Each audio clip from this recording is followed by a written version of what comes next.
YouTube. So in this video today, I want to talk to you all about Facebook.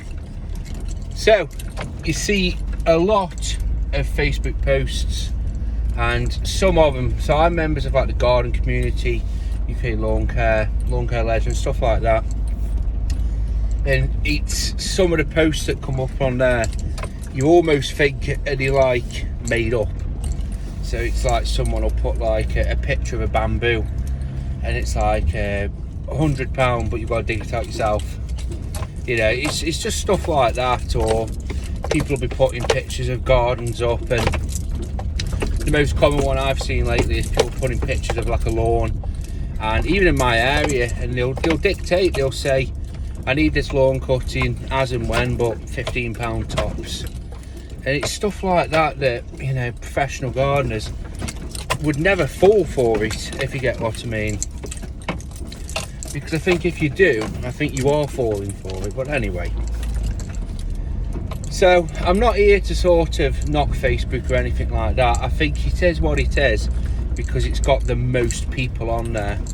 I think if, like, I know Twitter's got big numbers and stuff like that, but Facebook, it seems like every man and a dog, and literally the dog, has got a Facebook profile. So it's, you know, it's like anything, it's when there's that greater numbers, it does stand out more because more people are seeing it and more people are using it. And like anything, it's like if there's only 1%, you know, 1% is an arsehole and there's 100 people, well, there's one arsehole. But if there's a million, you know what I mean, there's 10,000, is it? Anyway, but you get what I mean. I could be wrong, I'm not good at math, but you get what I mean. And it's always the stupid, the idiots, the arseholes, you know, it's always that has the strongest voice. So I think us as anybody, I think any group has it, but it's us that are seeing it, it's showing up more.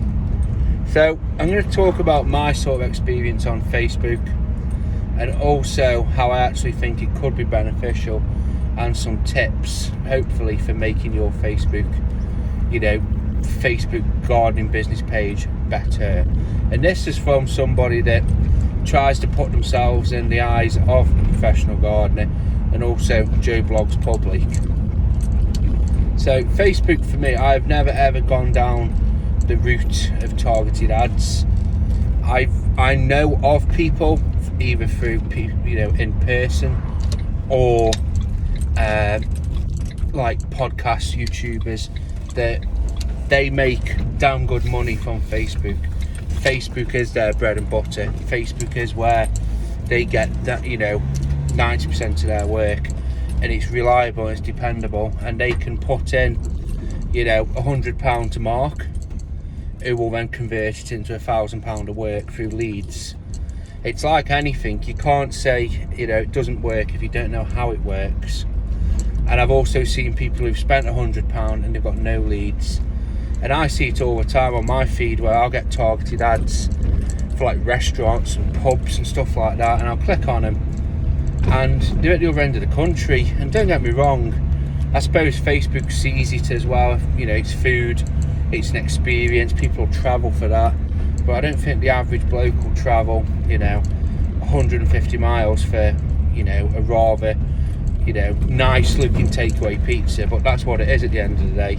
So I do see a lot of ads like that, and I do think to myself, it's just going to be wasting that person's money. Or maybe it doesn't, but who knows. So I've had a Facebook page now, I think probably since the start of my business, and I treat it as, basically, it's like, I treat it as a place marker for my business. So I've got an identity on social media. Okay, I don't put a lot on there. It's very rare that I post, and that's my fault. I could post more often, but I'm not inclined, because when I look at the sort of reward, I know it doesn't take long to post, but I'm looking at it as like the bigger picture as well, in terms of what work it brings in and the results that it brings in. I'll get on with that later. But I use it as a placeholder. I use it as you know, Sam's Garden Maintenance has got a placeholder on Facebook where that's his, you know, little corner, and as well as it's got the time, so it's been up for a few years, so people can see that, you know, the business has been around for a good while. Even if you only started, you know, say if it's been there 3 years, see, even if you're only starting to post at the end of that 3 years, you've still got that run where people will think, oh, you know, he's been around for a bit, put it that way. So the work that I bring in from Facebook, I'll be honest with you, is very, very poor. It's not what that brings it, it's what contacts me. I'm not being horrible, but I find quite often it's a race to the bottom. Pretty much the first thing they ask is how much you charge. And don't get me wrong, I always entertain any quote, because people could just be they could just be on a budget, and that's it. You know, times are hard, but quite often it's, you know, a certain age group with a more disposable income, and they literally expect you to do it for nothing. And what I mean expect, it's almost left with disappointment when you give them the price and they say, God, it's a lot more. And you ask, well, you know, well, what were you expecting sort of price wise? Well, I was expecting £12 an hour. It's just stuff like, and it's not one, it's not two, it's not three. It's been, you know, the majority of people from it. I did pick up one regular customer from it, and I had that regular customer for 2 years. So, you know, when you think about the investment over time, it's been, you know, it's been decent. For me as well, some of the positives of it, it is nice to have people where they can refer back to it, or even customers that I've got, say, through a newspaper ad or recommendation, they've mentioned down the line, oh, I've seen your Facebook page, you know, I've seen the pictures, it looks good. So it does work, and it does, and it's like anything, Facebook's a powerful tool. Like I said at the start, every man and his dog literally has got Facebook. It's very rare for people not to. I've got customers that are in their 80s, they've got Facebook, because they understand that it's a networking tool. Customers of mine, when they were locked up during COVID, they used Facebook to socialise, used Zoom to socialise. So people, it is, and as I said, don't dismiss it, because when everybody's got it, it's a useful tool.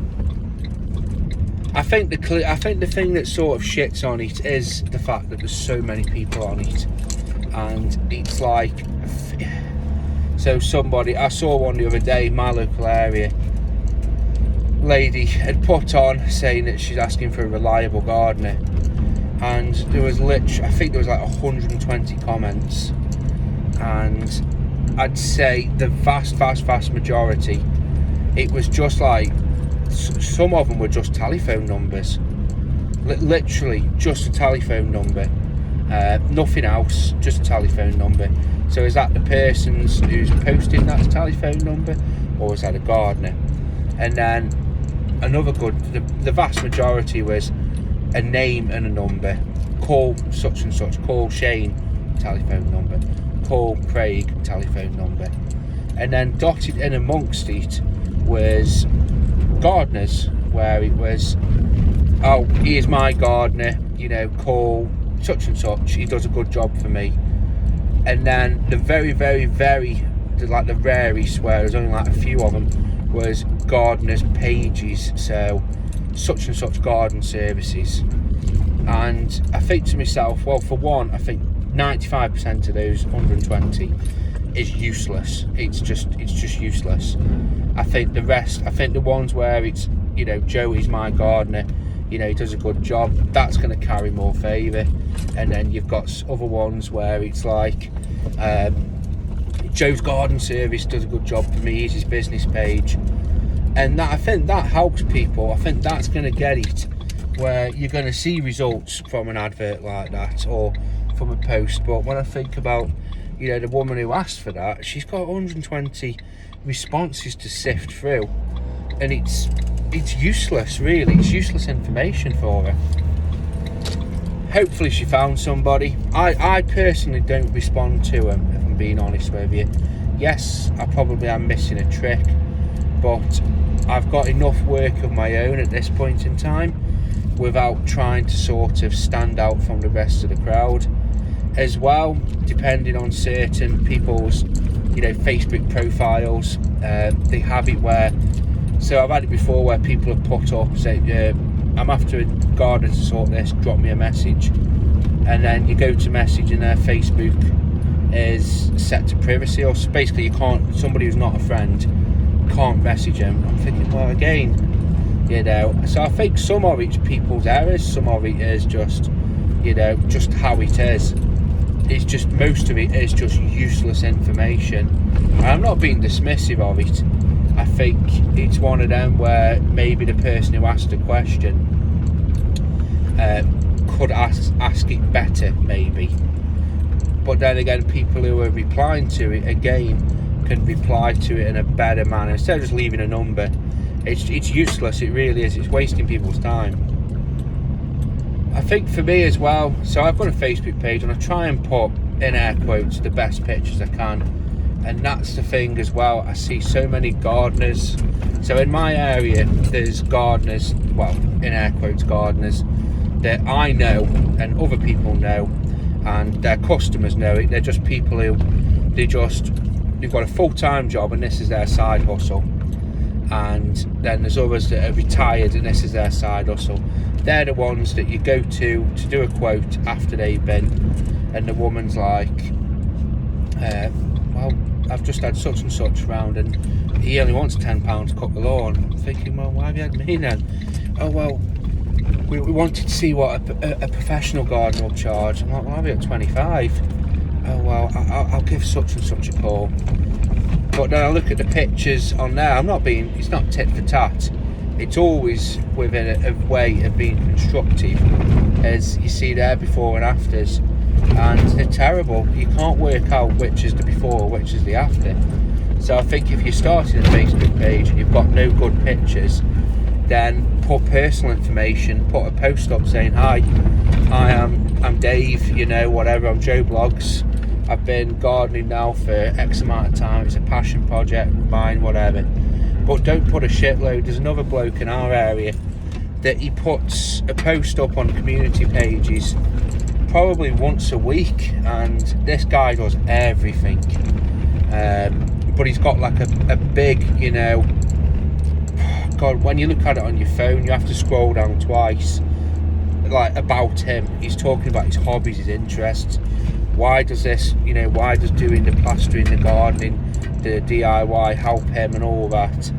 And he never ever gets a like or a share or anything, because I just think it's too much information. I think people, they like bullet points, they like a garden if you don't want to sift through, and literally you're scrolling up on your phone to get rid of it. It's crazy. And like I said, this is all in a constructive manner. But let's talk about the ones which we're here to talk about, the amusing ones. And again, it's how did he word it? So maybe this bamboo is an expert. I'm no expert on plants. I know established plants can cost money, but maybe if it's a lovely ornamental bay tree, whatever, and if you go to a big garden centre, there'll be hundreds of pounds. But why not say that? Why not say, well, look, I know it's going to be a lot of work to get out, but it's a good plant, it's the right time of the year to cut it. I'd be looking ideally at getting a little bit of money back off it. But instead, people seem to use Facebook as, a means to get rid of stuff, which I don't mind, but I think it's way more cheekier when they put a picture of some horrible bamboo and it's like £45 and you can dig it out for me. I'm like, who will do that? But then again, I think most of it, and again, the most of it that bears frustration, is people don't have an idea of how things work. So there's pictures I see on community groups where people have just put a picture of like a weedy border and just put how much. You're never gonna, okay, people commented on it, but then I don't think a professional gardener would, because why would you waste your time in looking at that thing and quoting and see, well, what does this lady actually want doing with it? Does she just want it weeding? Does she want it graveling? Does she want this and this? Instead, you've just put how much. So I do see it, and I think Facebook can be a powerful tool. So before I go, I'll tell you how I think Facebook can help. So I think gardening, I think you need the best before and after pictures. I think you want pictures where people can see that garden and they can picture it and think, I want that. So lovely striped lawn, whatever, clear wheat, clear borders, conifers that are in nice neat shapes. If it's a reduction, personally I think most things look a bit battered after a reduction, but you want it where people can see. People eat with their eyes and they'll think, right, I want that. What I think is Facebook will be good for is my exterior cleaning business. At some point I want to put more onto Facebook, and again it's that before and after. That green conservatory that now looks new, that patio that was green and slippy now looks new. People like that. People eat with their eyes, and I think as well Facebook's very, very good, but Facebook and social media in general is destroying people's imagination and people's sort of span. So now on TikTok, Instagram, a video come up, if you don't like it you'll flick off, but you don't watch 30 seconds. People will watch the first 2. And I think it's the same with other things on social media, where we're that used to getting everything in demand, that if it is that we don't see it and we don't like it within the first 2 seconds, we're flicked off from it. And I think it's the same on Facebook pages. I think you want to have your best pictures, your best work, even if you only do. So it's like in my job, I'd say I probably get one picture, one smashing banger of a picture before and after, probably a month, because the majority of my work, maybe I'm being too subjective, but the majority of my work is the same stuff. 70% of it is the same stuff. It's the horse lady, it's the lawns on Monday, it's the border work on, well, it's the same stuff, and it's hard to get that picture. Maybe I'm being too subjective, but think about it, and as I said, I think no pictures is better than a really poor before and after picture. So have a good day, guys. As usual, keep on gardening.